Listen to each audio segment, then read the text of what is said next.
Hey y'all, let's play a game of put a finger down. Put a finger down if you met a man last year and he was just the best man in the world, or at least you thought he was. He was so intentional, he was so sweet, he was so thoughtful, he moved with purpose, he knew what he wanted, and he didn't play about you. You all dated for 9 months and he asked you to marry him in April. Put a finger down if he announced your engagement in front of his entire congregation on Easter.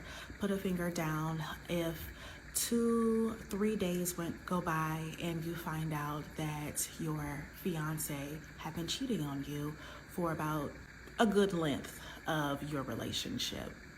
Not only had he been cheating on you, but he was cheating on you with a member of the church. He also had another relationship with another woman from the church, but it wasn't sexual. Didn't find this information out until after you all were engaged. You were livid, you were furious, you gave the ring back, you called off the engagement, you called off the wedding that you were planning, you canceled the dress that you ordered, all of this stuff. This man begged and pleaded and begged and pleaded and begged and pleaded and begged and pleaded for your forgiveness. After some time and work and like all of this stuff, and you making demands, and he met those demands, you thought to yourself, okay, like I asked him to do X, Y, and Z, he did them, he is serious. You decide that you want to work on this relationship and that you want to be in a relationship with him and all this other stuff. So you decide still to move to Minneapolis, uproot you and your son, leave your job behind, leave your family and your friends, and you come here to be this man's wife. You all get married and everything seems to be okay. You all have like little knickknacks, there's everything that you go through like as marriages do, but you all are still very intentional with wanting to be together. You get married in August, you go to Italy for your honeymoon in August, and you get pregnant the first day of your honeymoon. Surprise! I am 13 weeks pregnant. You all get into an altercation in October. You decide that you are going to go ahead and take some time apart, so you go home for a week. You go home, and that's when you actually found out that you were pregnant. You end up coming back to Minneapolis. You all are working everything out, trying to at least, and then surprise, he moved out. He got an apartment. Thanksgiving comes around and he's back at the house. He still has his apartment, but he's been home every single day playing house. We've been eating together as a family. He's been taking your son to school. He's been coming back home in the evenings. He's been sleeping here. Like everything's been fine. Then last Saturday, you all get into an argument over a napkin. You get into an argument over a napkin and he decides that he is going to leave, and you tell him, look, you're married. You can't keep leaving every single time you get upset. Married people don't have second residences. He decides to leave anyway, so you text him and you let him know that this is the last time that he will be able to walk out on you, your son, and your unborn child. You go to church that next day. Everything is fine. I mean, you are saving face. You're speaking to everyone. You're smiling. After church, you go up to your husband and tell him how great of a job that he preached, and that you asked him if he wanted to go get some brunch afterwards, or like what his plans were, and he said that he had a headache and he was gonna go lay down. So I said, okay. So my son, we go to brunch with a friend and we come back and your husband is not here. Sunday evening, you try to get in contact with your husband and he still doesn't answer the phone. Monday comes around and you are sitting on the couch, folding clothes, doing laundry, and watching the P. Diddy documentary. The doorbell rings. You think that it is a package that your stepmom sent you all for Christmas. So you're not in a rush to answer the door because delivery people are going to sit it down. The doorbell rings again. So you get up because you are naked on the couch trying to fold laundry, because the only clothes that fit are the clothes that you are washing because you're pregnant. You find something, you throw it on, you go to the door. It is a woman there. She asks, are you Tyler? You say yes. She hands you a paper and says, you've been served. I open the paper and it's divorce papers. You're so distraught. You don't know what's going on, why he would serve divorce papers, what happened to the point that divorce papers would be served. There was no conversation being had. you are literally a mess. You all finally have a conversation a few days later and you're like, you know what? I need you to be honest with me. Are you messing with anybody? And he tells you that he's been involved with a woman for the past month. Not any woman, but one of the 2 women that he was involved with in the beginning of your relationship.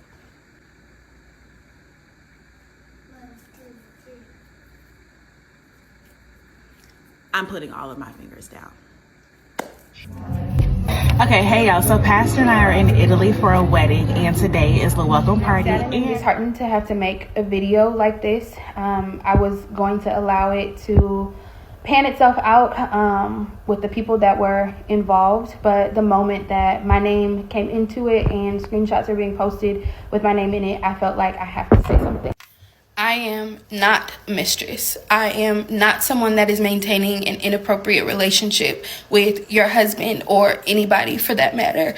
I am not somebody who wants to intervene or get in the middle of your relationship.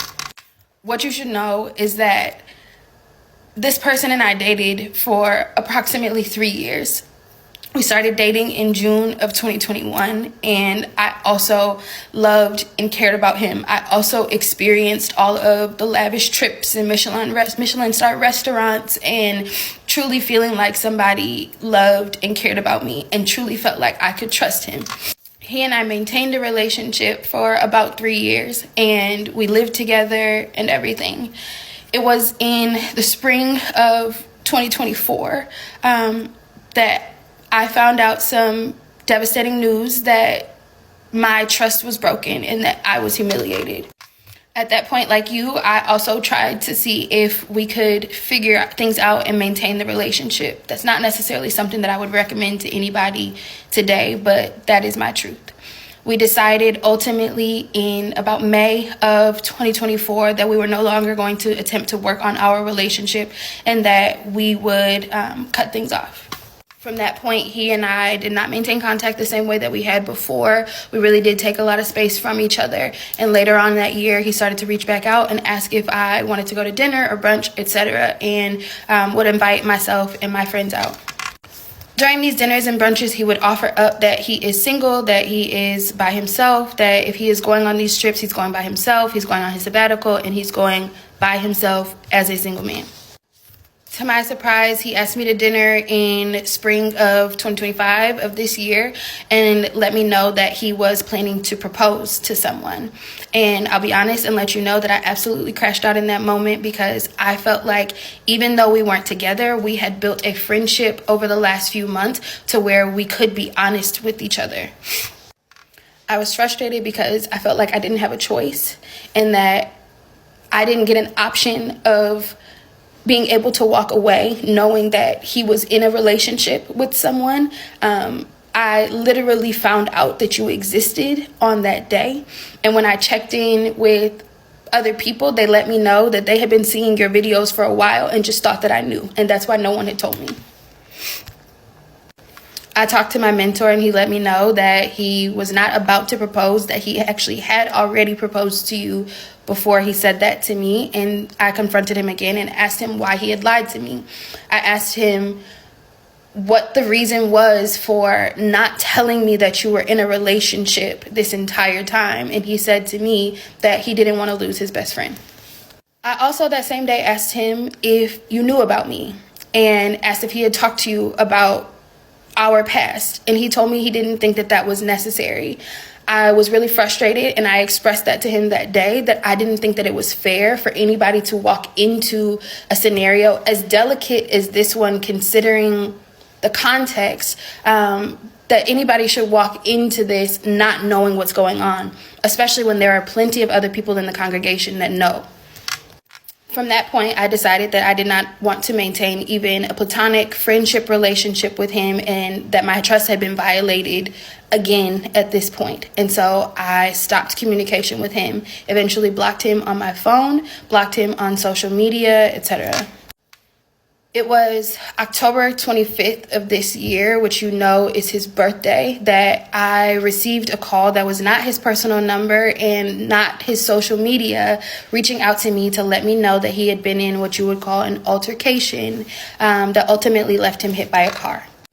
Again, I'll be honest and say that I thought in that moment, frustratedly, like, this is not my problem. I should not have to show up for somebody that has broken my trust on multiple occasions. But convicted, I felt like the right thing to do was to show up for somebody that you care about. And so, no, I wasn't showing up for him as a friend. I wasn't showing up for him as somebody that was looking for anything for him, not somebody that is looking to rekindle a relationship with him. I was showing up for him as somebody who had just gotten news that he was in the hospital and had been in a car accident. And I want to be clear, he and I have maintained a strictly platonic relationship since the spring of 2024. And so while I understand that there is extreme hurt, there is extreme frustration, there was extreme disrespect that has happened throughout this situation, while I understand that this is extremely humiliating and I would not wish this situation on anybody, I also will say that is not my character to maintain a relationship with someone that is in a relationship or someone that, especially someone that is married. And so I truly hope that in all of this that you all get what is owed to you, what is due to you. I pray that this is all worked out. However, I should not be the target for this anger. I truly do believe that it is misdirected. And to all of my friends, turned family, my community that have reached out throughout the last day and a half of everything that has been going on, for people that know the truth and know my story and know my character, that have shown up for me and supported me. Thank you for showing up for me. I really do appreciate that.